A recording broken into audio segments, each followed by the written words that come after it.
Hello, fellow gardeners. Camille here at Chenard's Nursery, and today I want to talk to you a bit about seed starting.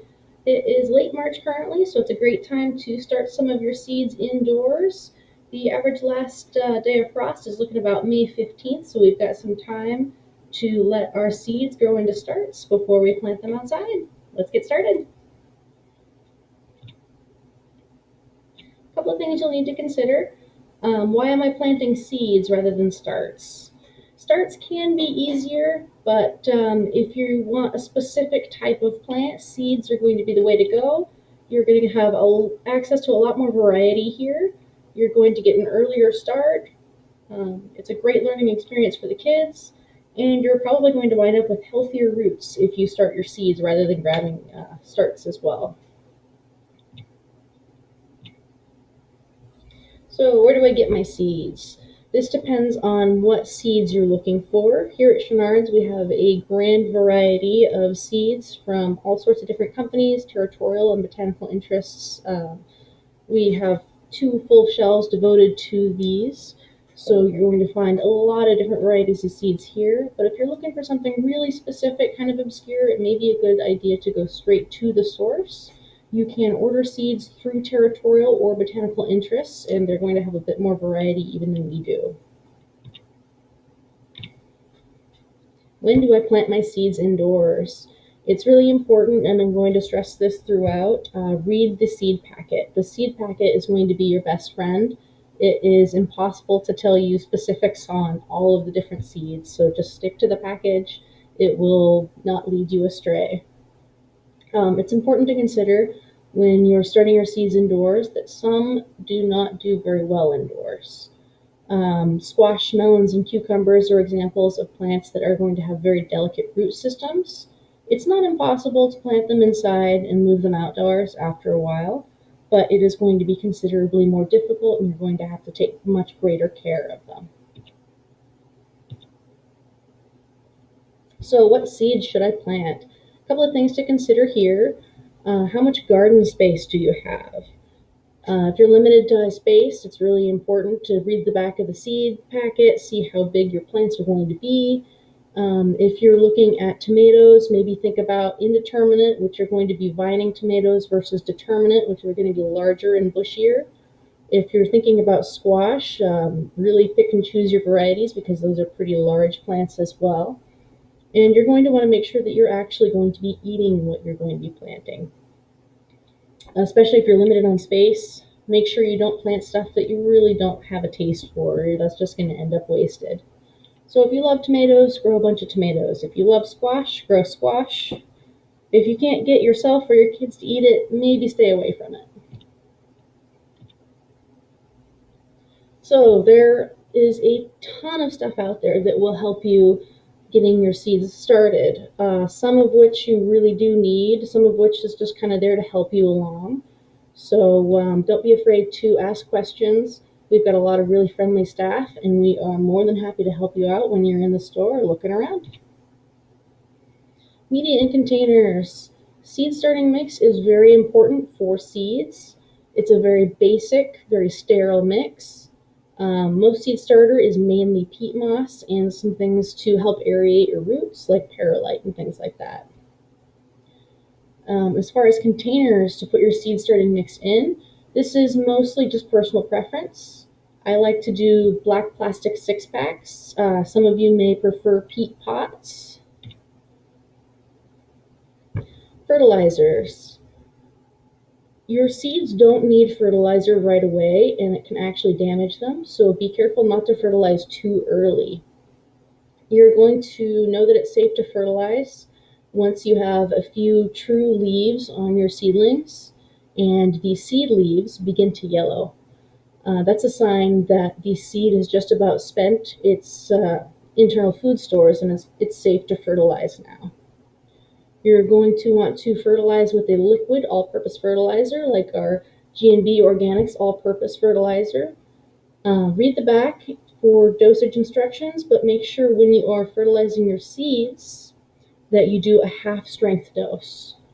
Your seedlings are still very young and they're not going to be able to handle a full dose, so go easy on them. Give them a little bit of food, but not too much. It's also really important not to fertilize dry soil. If your seeds are thirsty and you give them a bunch of fertilizer, you do have the risk of damaging those leaves or even killing the plants. So make sure before you fertilize, you have nice moist soil and the plants have got all the water that they need, so they're not accidentally taking in too much fertilizer. Once you swap your plants from indoor to your outdoor garden plot, it can be a good idea to swap from the liquid fertilizer to the granular fertilizer.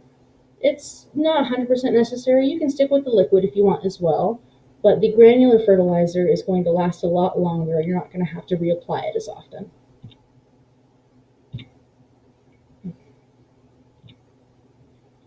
Equipment is very important when it comes to seed starting. You don't need all of it. You can do kind of a bare bones steal here, but it's going to help a lot if you have all the right equipment here.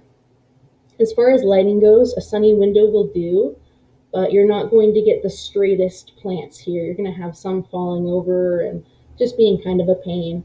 So I'd recommend going with a grow light. There are a bunch of different grow lights out there.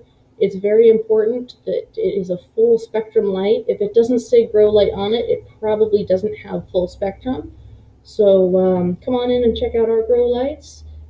I like to do the 4-foot jump start light myself, but we also have something a little simpler, just a plant bulb, and you can just plug that into any of your light sockets. The heating mat is really nice because it will raise the ambient temperature of your seeds by about 10 degrees. And being as those seeds are happiest at about 75 degrees, and your house probably isn't 75 degrees in late March, this is going to be really helpful. It's just going to make sure that your seeds are going to grow quite a bit quicker. The seed starting tray, as you can see in this picture here, this is a full setup, and this is what I use at home as well.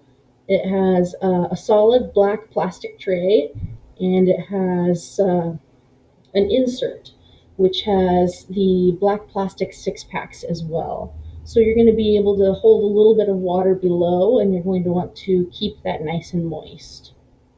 The plastic cover on top is going to increase your humidity. It's going to hold in your heat as well. So you're not going to have to fawn over your seeds 2 or 3 times a day. This is going to keep them happy at least for a whole day.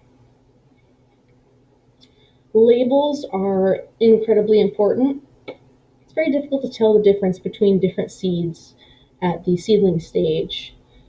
Seed leaves basically look like seed leaves, so make sure you keep everything organized. You know what's a cherry tomato, what's heirloom tomato, things like that. And a watering can is incredibly important as well. You want something with really controllable low flow. You don't want to be blasting your seeds around and damaging the roots. A couple of tools that can be handy. When you are planting your seeds into your soil media, a pen or pencil will make a nice little hole for you to drop the seeds straight into. Scissors are going to be very nice. You can use it to open your seed packets. You can use the scissors to cut your tray packs open and to actually release the plant from the seed pack when you go to transplant it, which will help to not disturb your roots. A soil thermometer can be quite helpful. It'll just make it so you can keep your plants in that nice 75-degree temperature, but upper 50s and low 60s are okay as well. It's just going to grow a little bit slower there. All right, how to start. So let's start from the beginning here. You have your empty seed trays, you have your soil medium, and you have your seed packs all sitting out. Go ahead and put your soil media into your seed packs and moisten the soil slightly just to let it settle. You don't want that moving around too much. When you put your seed in, you want it to stay where you put it. So keep that soil a little bit moist. Put your seed in with your pen or pencil to make a little hole, and cover it up and give it a little extra water.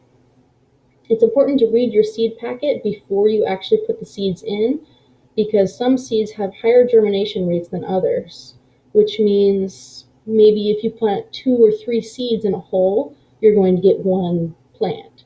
Or maybe you have a really high germination rate, you only need to plant 1 seed per hole. So definitely read your seed packet. It's going to be different with every single seed.